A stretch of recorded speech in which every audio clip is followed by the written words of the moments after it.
आइन तो सब ठीक है, हमें अपने आप को इस तरह से तब्दील करना पड़ेगा कि जिस तरह अभी चीफ जस्टिस जो एक फ़र्द वाहिद जो है वो समझता है कि मैं आइन से ऊपर हूँ और वो फरमा रहे हैं कि जी आइन मुझे दस्तक दे रहा है।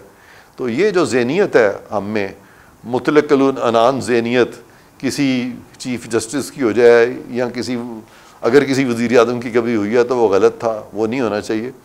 तो ये ज़हनियत अगर हम चेंज करें तो आइन में कोई बुराई नहीं है, आइन तो हमारा बाय एंड लार्ज तो अच्छा है।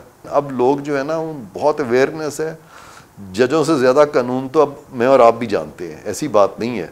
तो ये जो एक इम्प्रेशन क्रिएट किया गया था कि ये सारा कानून इन्हीं को पता है जिन्होंने काला कोट पहना हुआ है या जिन्होंने रोब्स पहने हुए हैं जजेस के, ऐसी बात नहीं है। अब जो कानून बनाते हैं मदर ऑफ़ ऑल लॉज वो पार्लिमान है, उनको कानून इनसे कम नहीं बल्कि ज़्यादा ही पता है। और इसी तरह से जो अहले इल्म लोग हैं पाकिस्तान के, वो बड़े पढ़े लिखे हैं, वो सब समझते हैं कानून क्या है।